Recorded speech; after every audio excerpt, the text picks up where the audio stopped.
ব্যাপার কি মহারাজ?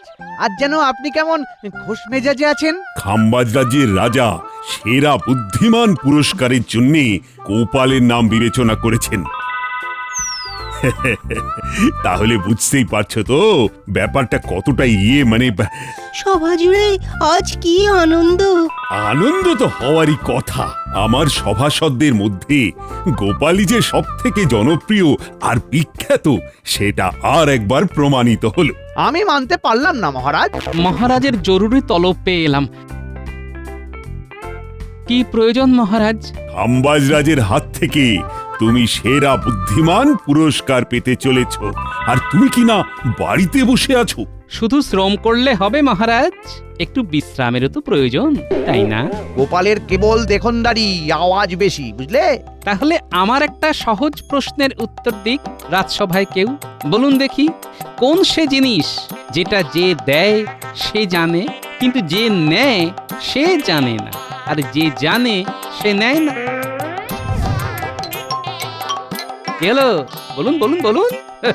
ওই তো মানে এই তো মানে কি জানো, মানে পেটে আসছে কিন্তু ইয়েতে মানে মুখে আসছে না। হ্যাঁ, এই তো ওই তো না করে সোজা কথায় বলো না যে জানি না। না না গোপাল, তুমি বলে দাও, কেউই তো দেখছি বলতে পারছে না। এর উত্তর জ্ঞান মহারাজ। এবার তো মন্ত্রী তুমি মানবে যে গোপালের বুদ্ধির সাথে সাথে জ্ঞানও আছে। সত্যি গোপাল, তোমার মাথায় কত কি যে এমন ঘুরপাক খায় কে জানে।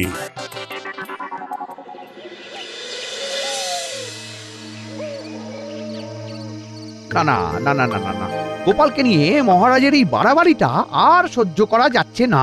বেশ বুঝতে পারছি কৃষ্ণনগরে আসল জ্ঞানী আর বুদ্ধিমানের কোনো কদর নেই। আরে মা, এমন বুদ্ধিমান লোকই তো আমার দরকার ছিল।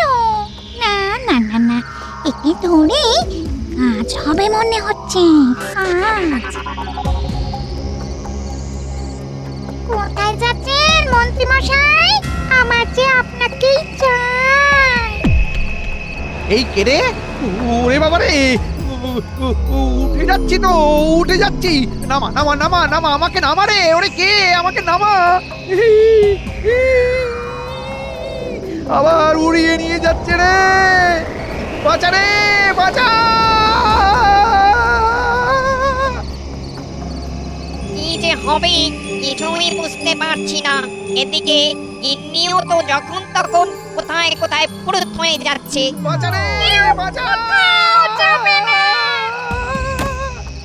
তোমার সব সমস্যার সমাধান করে দেওয়ার জন্য একজন বুদ্ধিমান লোককে ধরে এনেছি।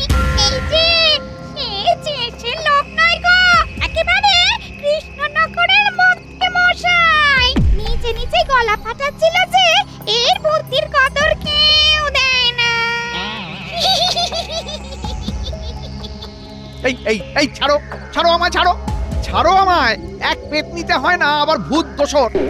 কাদের পাল্লায় পড়লাম রে। এই চুপ!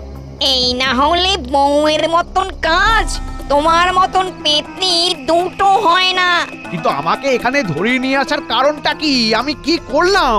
কিচ্ছু করনি, তবে এবার করতে হবে। আমার একটা সমস্যার সমাধান করে দিতে হবে তোমার বুদ্ধি দিয়ে। করতে পারলে ভালো, নাহলে গেল মেরে একেবারে ভূত বানিয়ে দেব। সমস্যার সমাধান আছে তো, আছে, একজন আছে। আসলে কৃষ্ণনগরের আসল বুদ্ধিমান লোক তো গোপাল, আমি আর কি। মনে হচ্ছে লোকটা গুলিয়ে দেওয়ার চেষ্টা করছে। স্বীকার করে নিতে কোনো লজ্জা নেই, অন্য কেউ তো জানবে না। আর বুদ্ধিমান লোকের সন্ধান দিলে ভূত এবার আমাকে ছেড়েও দিতে পারে। বেশ তো, গোপালকেও না হয় তুলে নিয়ে আসবো, কিন্তু তোমাকে ছাড়বো না। এই রে, তা কেন? আরে বা, গোপাল এসেও যদি আমার স্বামীর কোনো সুরাহা না করতে পারে, তাহলে ওই গোপাল আর তোমাকে দুজনকে ভূত বানাবো। চলো গিন্নি, মন্ত্রীকে এখানে বেঁধে রেখে দুজনে মিলে গিয়ে গোপালকে তুলে নিয়ে আসি।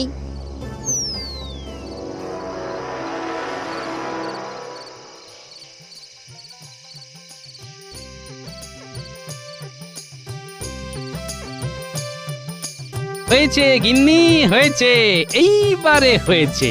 সে নয় বুঝলাম, কিন্তু হয়েছেটা কি? হ্যাঁ, মন্ত্রী মশাইয়ের থোঁতা মুখ একেবারে ভোঁতা। কারণ খাম্বাজ রাজ্য থেকে এবার পুরস্কার জুটেছে আমার। তাহলে আর কি হই হই করে চারদিকে বলে বেড়াও। বুঝেছি, আমার পুরস্কার পাওয়ার খবরে খুশি হলে না তাহলে? হ্যাঁ, তুমি পুরস্কার পেলে আমার আর কি ক্ষতি বৃদ্ধি হবে গো? আমাকে তো সেই ভাই ফরমাসি খাটতে হবে, আর হাত পুড়িয়ে রান্না করতে হবে। হ্যাঁ, না না না, আমি থাকতে তুমি হাত পোড়াবে কেন গিন্নি? দেখো না আজ আমি কেমন তোমাকে রান্না করে খাওয়াই।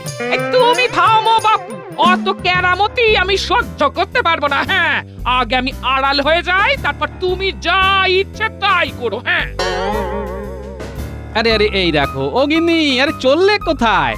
যা, চলে গেল। না, এবারে তো তাহলে সত্যি সত্যি আমার হাতের খেলা দেখাতে হবে।